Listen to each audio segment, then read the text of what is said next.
দেখুন বন্ধুরা, আজকে আমি ইলিশ মাছের টক ঝাল করবো কাসুন্দি দিয়ে। আমার এর থেকে তেল ছেড়ে গেছে, এই কাসুন্দি জলটা দিয়ে দেবো।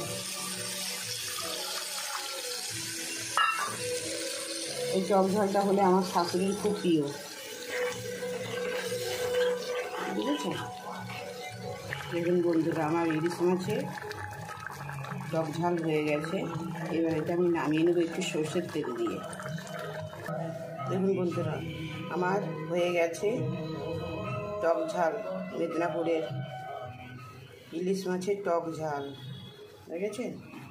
এইটা আমার শাশুড়ির খুব প্রিয় খাবার। আমার শাশুড়ি যখন আমার কাছে থাকে তখন আমি এইভাবেই ওনাকে করে খাওয়াই।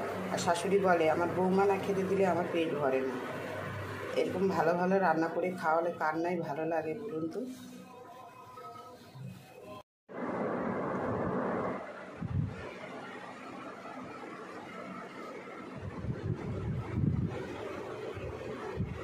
দেখুন বন্ধুরা, আজকে দাদাভাইকে খেতে দেওয়া হয়ে গেছে মাছের ডিমের বড়া, বাঁধাকপির তরকারি, কুঁদরির পোস্ত, ইলিশ মাছের টক ঝাল। আমাদের মেদিনীপুরে টক ঝাল খেতে সবাই ভালোবাসে, তাই ইলিশ মাছের টক ঝাল করা হয়েছে। এই দাদাভাইকে দিয়ে দিচ্ছি, কেননা ওরা বেরিয়ে যাবে তো, সেই কারণে।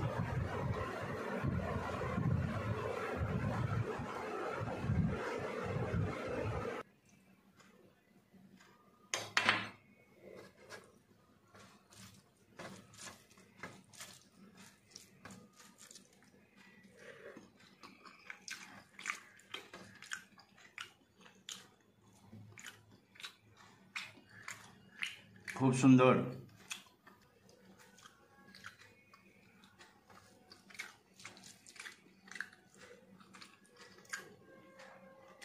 মাছটা খুবই সুন্দর, কি কম করব।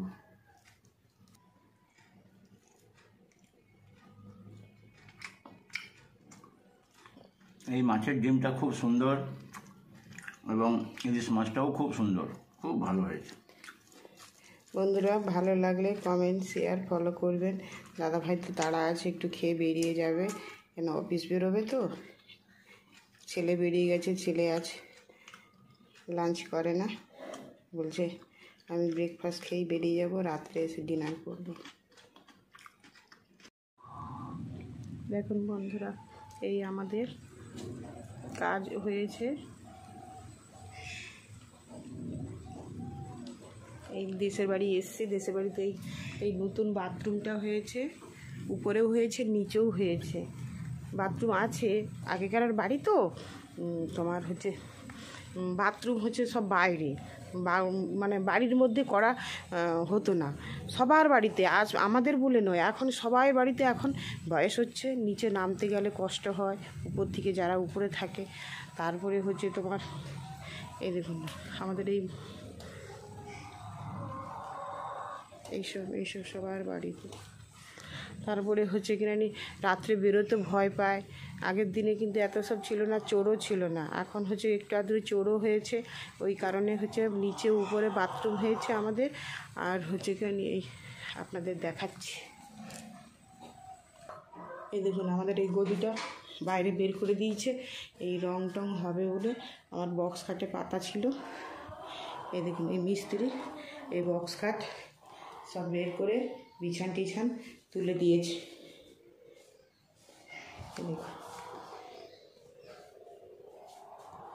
এই যে আমার আলমারি সব খালি করে দিয়েছে আপনাকে, এই দেখুন এই সব বের করে দিয়েছে, সব ঘর রিপেয়ার হচ্ছে। এই দেখুন এখানে ছাদ হয়েছে, ছাদ এখানে ছাদ, এই আমাদের সেট দেওয়া আছে, এই দেখেছেন আমাদের এই সেটের মধ্যে পুরো ছাদের মধ্যে এখনও মিস্ত্রিরা কাজ করছে। এই গ্রামের দিকে এলে না কি ভালো লাগে জানেন তো, কেন ভালো লাগে জানেন তো, মানে নিরিবিলি নিঃশব্দ, কোনো কারোর সঙ্গে এত হ্যাজগেজ নেই, যে যে আয়ত্তর মধ্যে থাকে। তারপরেই মানে আমাদের বাড়ির সামনেই রেল বাঁধ আছে, এটা দিয়ে রেল যেতেই থাকে, হলদিয়া, দীঘা, এইসব রেল আমাদের বাড়ির পাশ দিয়েই যায়। আর এসে এখানে জমি জায়গা মানুষের সঙ্গে, যেমন আমরা যখন কলকাতায় থাকি না, একটু যেমন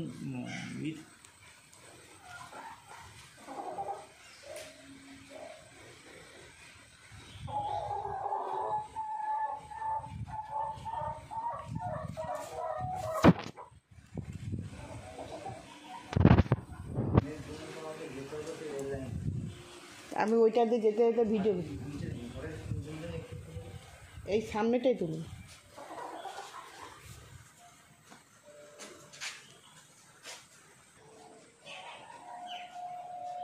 দেখেছেন আমাদের গাড়ি কিন্তু আসছে, আওয়াজ কিন্তু একটু একটু শুনতে পাচ্ছেন কি না আমি জানি না, কিন্তু আমি শুনতে পাচ্ছি, এখনও দূরে আছে, বুঝেছেন। এইভাবেই আমাদের দেশের বাড়ি, দেখুন চারিদিকে বাড়ি ঘর, এখানে মাটির বাড়িও আছে।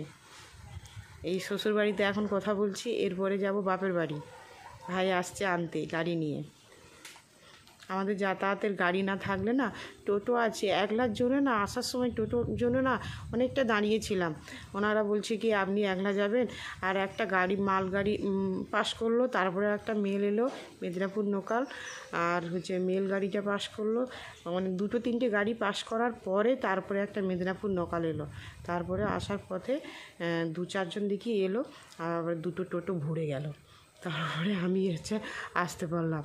তাহলে একার জন্য গাড়ি আসতে চায় না, বুঝেছেন বন্ধুরা। আমার যদি এটা ভালো লাগে আপনারা কমেন্ট শেয়ার ফলো করুন।